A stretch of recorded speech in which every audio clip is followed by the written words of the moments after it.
Seja muito bem-vindo ao canal do Trouxa. Meu nome é Michael Fell e hoje eu vou falar de um assunto muito polêmico. Será que as mulheres preferem os caras cafajestes, os brutos, os caras altão, queixo quadrado? Ou será que as mulheres preferem os caras responsáveis, trabalhadores? É aquela famosa dicotomia do cafajeste versus o bonzinho. E olha, ao invés de dar uma opinião aqui, eu vou trazer fatos e vou trazer um argumento. Então, bases do que eu vou falar para vocês aqui estão nos estudos do Robert Sapolsky, não exclusivamente dele, mas ele menciona muitos estudos aí nas aulas dele, né, lá da Stanford. Você tem aqui, acho que 80 e poucos vídeos aí, o curso inteiro dele de biologia evolutiva. Você coloca Robert Sapolsky Stanford, você vai encontrar a playlist. O livro do David Buzz, que é A Evolução do Desejo, ele também vai falar. Tem outro vídeo interessante aí que é conflitos, né, entre os gêneros. Então ele coloca Human Mating Conflicts, David Buzz. Você vai achar no YouTube também. Você tem material do Edward O. Wilson, Sociobiologia, uma nova síntese. Então, sociobiologia, biologia evolutiva, psicologia evolucionista são áreas do conhecimento, né, que vão te ajudar a entender da onde que vêm as nossas preferências. E o que eu quero com esses meus vídeos aqui é que vocês parem de ser um bando de gado manipulado por pessoas que querem incentivar um senso de tribalismo. Querem pegar um grupinho ali, o clubinho da Luluzinha, e deixar brigando com o clube do Bolinha. Não. Vamos entender de fato aí o que as mulheres querem nesse sentido. Bom, novamente, isso não é a minha opinião, tá? São pesquisas, estudos aí relacionados às preferências de macho e fêmea no quesito aí de valor sexual de mercado, de escolhas de parceiros, tá? A gente vai ter um impulso básico aí que está presente em todos os organismos vivos, que é a continuidade genética. Então não é a sobrevivência do mais forte, não é o bem da espécie, é para a natureza você é um veículo condutor dos seus genes. Então é interessante que haja uma certa continuidade genética. Nos organismos vivos, quando a gente fala de uma relação social aí, ela fatalmente será mutualista, onde há uma troca benéfica para ambos os organismos envolvidos, e aí sim você pode ter uma seleção por parentesco, você pode ter uma seleção ali por conveniência mesmo. A gente tem relações de mutualismo interespécies aí na natureza, e a gente vai ter as relações predatórias, que é quando um organismo vivo consome o outro como se fosse um mero recurso. Dentro das relações predatórias nós temos as relações parasitárias, que é quando esse consumo ele é feito de maneira mais lenta. Então vamos lá. Você tem relações mutualistas, troca, né, benéficas a ambos os organismos envolvidos. Relações predatórias, quando o organismo consome o outro como um mero recurso. Dentro de relação predatória você tem a parasitária, que é um consumo assim mais lento. Bom, seguinte, gente. Quando a gente vai falar das espécies dos animais aí, os mais próximos e os mais distantes dos humanos, a gente vai ter uma dicotomia no comportamento sexual deles. A gente vai ter um tipo de espécie que é conhecida como, oh, essa música é boa, que é conhecida como espécies de torneio. O que é uma espécie de torneio? De onde vem esse nome? Os machos, né, eles vão apresentar o que a gente chama de dimorfismo sexual, ou seja, uma diferença física grande em relação às fêmeas. Então os machos são normalmente maiores. Então pensa aí naquela coisa da fêmea ser menorzinha, o macho ser bem maior, ter garra, chifre, né? Então a gente tem essa diferença gritante de aparência entre o macho e fêmea. Na biologia não tem muita discussão, né? O macho é o que oferece o esperma, a fêmea é a que oferece o óvulo aí, quando a gente estava falando de interação sexual.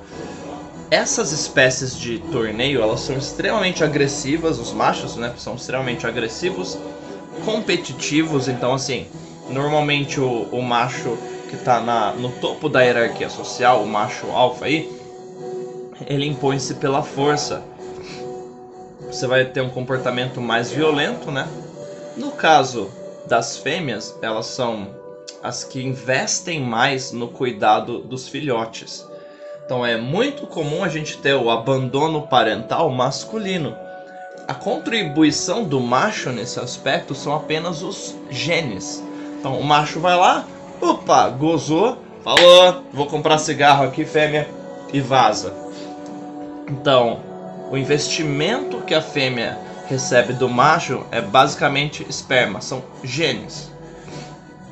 Quando eu descrevo essas coisas, gente, ó, descrevo, não tô falando que isso é bom, mal, certo ou errado, tô descrevendo a maneira que a natureza funciona. Entendendo isso, você começa a cruzar com alguns comportamentos humanos, né? Do cara que só oferece o esperma, o investimento do macho ele é muito baixo, né, nesse aspecto. Ele pode fecundar várias fêmeas aí num período curto de tempo, né? A fêmea ela é extremamente seletiva nesse aspecto, porque se ela pegar um macho com genes ruins, ela vai ficar lá um tempo com o filhote, ali gerando esse filhote, vai gastar um tempo cuidando do crescimento aí, tendo recursos dela consumido para que esse filhote continue. Então ela precisa ser muito seletiva na escolha dos machos aí. Então vai ter 5% dos machos tendo acesso a 95% das fêmeas. Vocês já ouviram falar nisso daí? No efeito Tinder, né? Então você tem aí uma certa classe de macho, classe não entenda a visão marxista de classe, tá? Um grupo. Vai ter um grupo de machos aí, 5%, que tem acesso a 95% das fêmeas. Baixa contribuição da parte do macho, tá?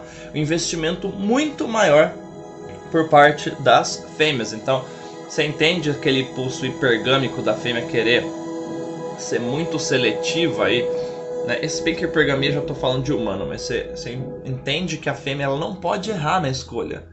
Se ela pegar um macho com genes ruins, ela tá ferrada e tem menos chances da continuidade genética acontecer. E no outro lado, a gente tem as espécies que são chamadas espécies de vínculo parental. Quando a gente tem esse tipo de espécie, não há muito dimorfismo sexual. Os machos e as fêmeas eles são muito parecidos. Tem espécie que não dá nem para se distinguir direito qual que é o macho e qual que é a fêmea.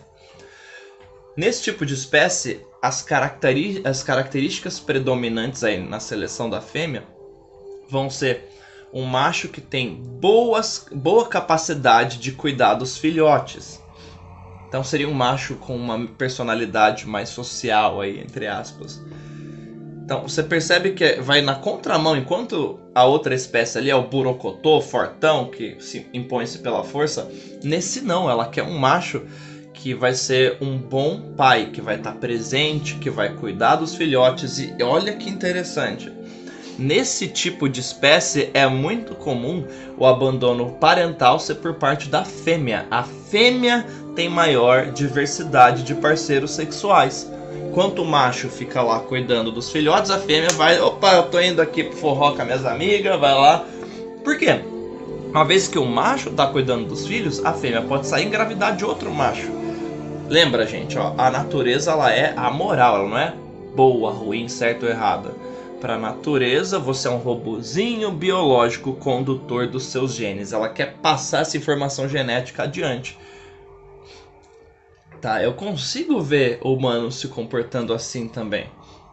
Humanos no qual os parceiros cuidam juntos do filho, que parece que a mulher vai querer o cara ali, que ele vai ter que ser um bom provedor, porque ele vai ficar cuidando do filho, ele vai ter que mostrar a capacidade de trazer recursos para o filhote, proteger e educar ali, né, o filhote. A gente vê as duas coisas em humanos, né?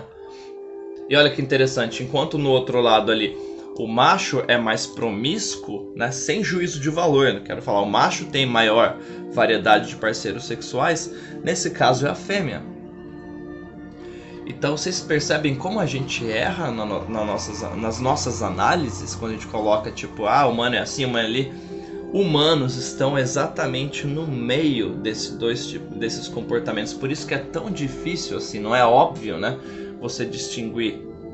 Humanos vão ter dimorfismo sexual, a gente tem características físicas aí que vão ser mais atraentes, objetivamente, caras mais altos, queixos mais largos, certo?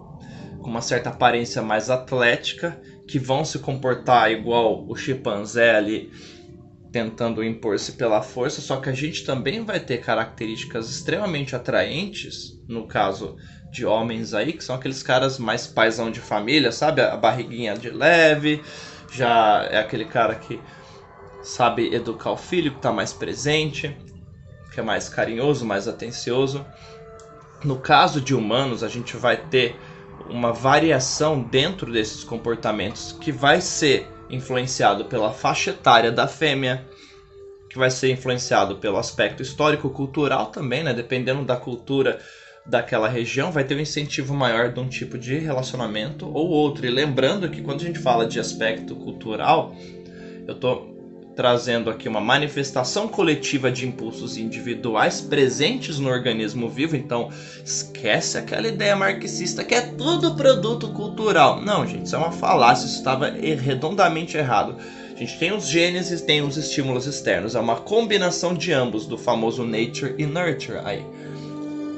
E lembra que a natureza funciona de uma maneira a tender aí para um equilíbrio. Então a gente vai ter manifestações culturais até antagônicas em humanos em regiões diferentes, períodos históricos diferentes.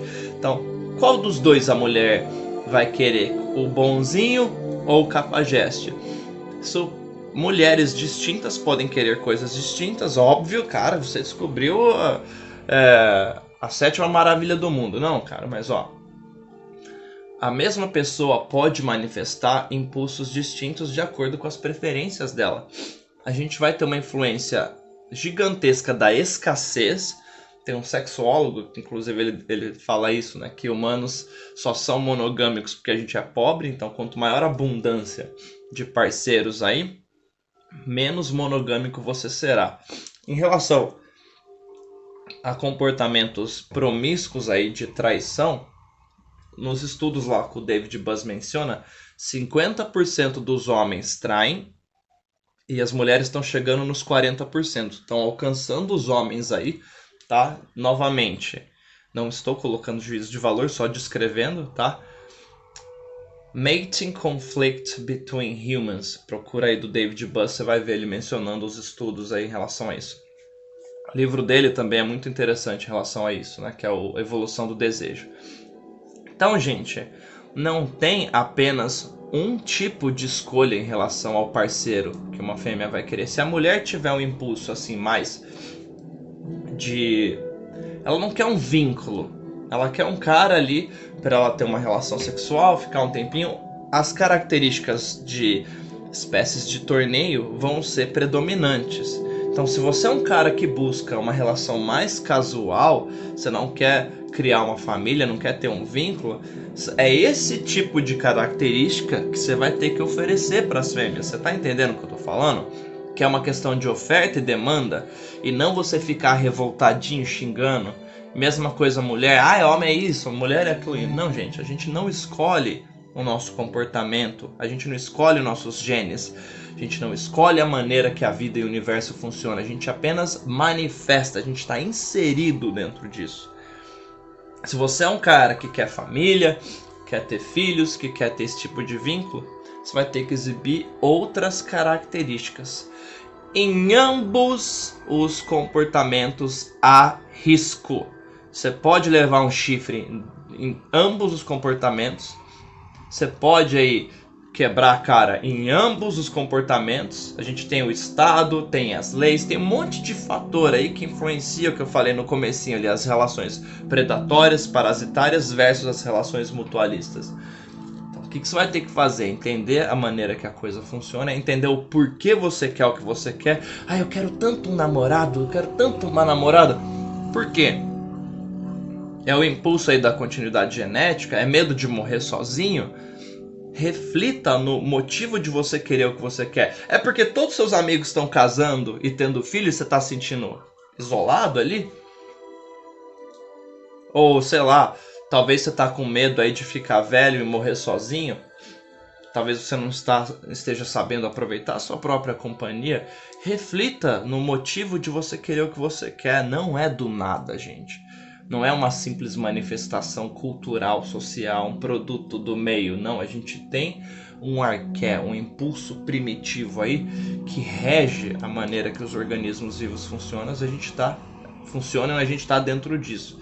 Então, ó, não é uma resposta 100% para um lado. A mulher nem quer só o cafajeste, nem quer só o bonzinho. Vai depender do tipo de período que ela tá na vida dela, da intenção aí que ela tem de ter uma família ou não.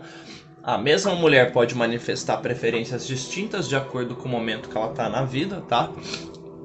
A escassez vai influenciar demais nisso, então assim, quanto maior for o seu grau de evolução, aí pensa na pirâmide de Maslow, naqueles itens lá das coisas que a gente quer, que a gente precisa. Quanto maior for o seu nível de acesso a esse tipo de recurso, ou seja, maior for você na hierarquia social, mais escasso você será, portanto mais atraente você será. Mike, e se eu tentar manifestar características dos dois tipos de comportamento? Se eu for um cara, eu cuidar da minha saúde, eu exibir as características físicas ali, eu ser um cara intimidador, só que ao mesmo tempo eu selecionar as minhas relações e ser um cara gentil, inteligente, bom provedor, você vai aumentar aí o nível de atração que você tem. Porém, aumentar o nível de atração também aumenta o risco de pessoas quererem se aproveitar de você. Então você não pode ser um cara carentão, você tem que entender o que você quer e passar um filtro nas pessoas que você deixa na sua vida, para evitar ficar esse tipo de discussão aí que a gente vê na internet, que é um demonizando o outro, entendeu, gente? Vou parar esse vídeo por aqui, ó. De novo, recomendação de estudos para vocês. Robert Sapolsky, procura aí as aulas da Stanford dele. O nome do livro dele é Comporte-se, você vai ver bonitinho, há uma distinção desse tipo de comportamento.